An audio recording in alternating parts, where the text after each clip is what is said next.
जहां पर सूबे के मुख्यमंत्री नायब सिंह सैनी पहुंचे हैं, उनका स्वागत किया जा रहा है। देख पाएंगे तरह से विधायक यहाँ पर मौजूद हैं मुख्यमंत्री की अगवानी करने के लिए, मुख्यमंत्री का स्वागत करने के लिए। तमाम विधायक की सीधी तस्वीरें जो है, लाइव तस्वीरें, एक्सक्लूसिव तस्वीरें और लगातार जो है हरियाणा न्यूज़ पर दर्शकों को दिखा भी रहे हैं कि किस तरह से अल सुबह से जैसे विधायकों का यहाँ पर जमावड़ा था और इस जमावड़े के दौरान कहीं न कहीं तमाम जो विधायक हैं वो यहाँ पर आ रहे हैं। एक संदेश देने का प्रयास, साफ संदेश है कि हरियाणा जो है वो पूरी तरह से पोल्यूशन फ्री हो, पोल्यूशन फ्री हरियाणा को किया जाए।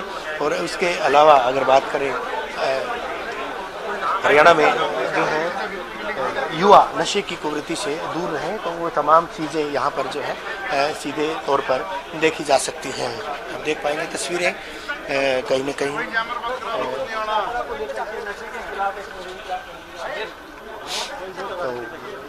सूबे के मुख्यमंत्री लगातार यहाँ पर जो है मौजूद है और बात भी कर रहे हैं मीडिया से।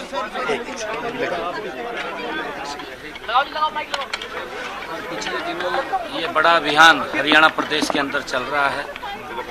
आज सभी विधायकों से, हमारे पक्ष है विपक्ष है, सभी विधायकों को माननीय स्पीकर साहब ने ये आह्वान किया है कि हम विधानसभा तक साइकिल पे जाएंगे और एक बड़ा मैसेज इस नशे के खिलाफ वो देंगे और वातावरण भी शुद्ध हो, वातावरण में भी पोल्यूशन ना हो। हमें हमारा शरीर भी स्वस्थ रहता है अगर हम साइकिल से यात्रा करते हैं, हमें करनी चाहिए। मैं बधाई देता हूँ। मुख्यमंत्री जी नियमित रूप से भी व्यायाम करते हैं? आप जानते हैं अंकित जी, व्यायाम तो आदमी की दिनचर्या का एक हिस्सा है और व्यायाम से ही एक्टिविटी बनती है। देश के यशस्वी प्रधानमंत्री आदरणीय मोदी जी का जो आह्वान है, जो उन्होंने कहा भी है, फिट इंडिया और स्वस्थ इंडिया, कि हम अगर योग करेंगे, योग के साथ जुड़ेंगे तो हम स्वस्थ रहेंगे। स्वस्थ रहेंगे तो विकास की गति भी बढ़ेगी। गांव-गांव में नर्सरियां भी खोली गई, युवाओं को जोड़ा जा रहा है। सर, पुलिस विभाग की बात करें या दूसरे महकमों की बात करें, खेल विभाग की बात करें, उस कवायद को कितना और आगे बढ़ाया जाए? नहीं, देखिए, वो खेल नर्सरियाँ हैं, खेल नर्सरियाँ खुली हुई हैं कि हमारा युवा खेलों की तरफ बढ़े, नशे की तरफ न बढ़े, क्योंकि हमारा युवा हमारे देश की, हमारे राज्य की प्रॉपर्टी है। और बहुत सारे इस प्रकार के लोग जो उस प्रॉपर्टी को खत्म करना चाहते हैं कि युवाओं के अंदर नशा चला जाएगा, तो नशा तो खराब कर देता है। कितना अच्छा युवा हो उसको धराशाही कर देता है, खोखला कर देता है और उसका इम्पैक्ट परिवार पे भी पड़ता है, समाज पे भी पड़ता है, व्यक्ति पे भी पड़ता है, क्योंकि नशे के कारण व्यक्ति गरीबी रेखा के नीचे चला जाता है और धीरे धीरे उसका जो शरीर है वो समाप्त हो जाता है। इस कारण से हमने पूरे हरियाणा प्रदेश के अंदर, चाहे साइक्लोथॉन यात्रा हो, चाहे मैराथन हो, राहगिरी कार्यक्रम हो, हम लगातार इन कार्यक्रमों के माध्यम से हरियाणा प्रदेश के युवाओं को जागरूक कर रहे हैं और युवाओं में इसके प्रति जागरूकता भी बड़ी आ रही है और बढ़ चढ़ करके युवा भाग लेते हैं। सत्ता पक्ष के तो सभी विधायक हैं, विपक्ष के विधायकों से भी आह्वान किया गया था, लेकिन वो नहीं पहुंचे हैं, तो अपने आप वहां पहुंचेंगे?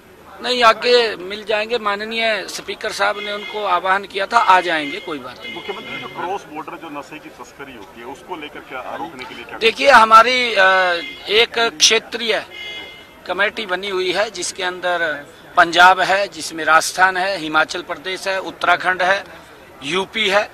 हमारे इन 5-6 स्टेटों की एक कमेटी बनी हुई है और कमेटी समय समय के ऊपर हमारे उच्च स्तर के अधिकारी भी बैठक करते हैं। उसका केंद्र भी हमारे पंचकुला में है और अगर कोई हेल्प लेते हैं कि क्रॉस बॉर्डर से कोई नशा आ रहा है, तो वहां पर बैठ करके उसका समाधान भी करते हैं और उसके बारे में चर्चा करके उसको पर कार्रवाई करते हैं। कानून व्यवस्था पर भी काम रोको प्रस्ताव आएगा, तो उसके ऊपर भी पूरी तरह से सरकार तैयार है? नहीं, बिल्कुल तैयार है। हमने तो उसी दिन कहा था कि हम चर्चा के लिए तैयार हैं। चर्चा से हम क्यों भागे, हमारी जिम्मेवारी है और हम विपक्ष को उनकी एक एक बात का जवाब देंगे। नशे के साथ साथ पोल्यूशन फ्री हरियाणा की बात भी कही गई आज। हाँ, बिल्कुल। मैंने कहा है कि साइकिल से पोल्यूशन फ्री का भी एक बड़ा मैसेज हमारे माननीय स्पीकर साहब जी ने ये दिया है, जिससे कि हम साइकिल से जाएंगे, कि हमें साइकिल पे चलना चाहिए, क्योंकि आजकल जिस प्रकार से ईवी व्हीकल्स आ रहे हैं, ये पोल्यूशन के अंदर एक बहुत बड़ा आदरणीय मोदी जी का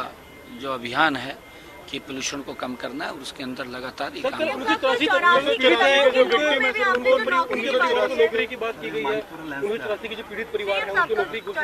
जी।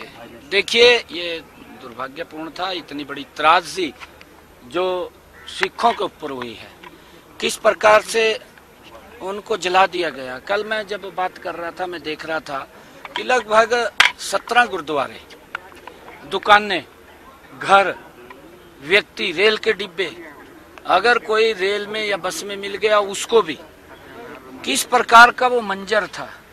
वो परिवार तबाह हुए हैं, परिवार कहीं ना कहीं वो बैकफुट पे चले गए, क्योंकि कई ऐसे परिवार थे जिन परिवारों में कमाने वाला एक था, वही चला गया, तो परिवार के सामने एक बहुत बड़ी समस्या आकर के खड़ी हुई है।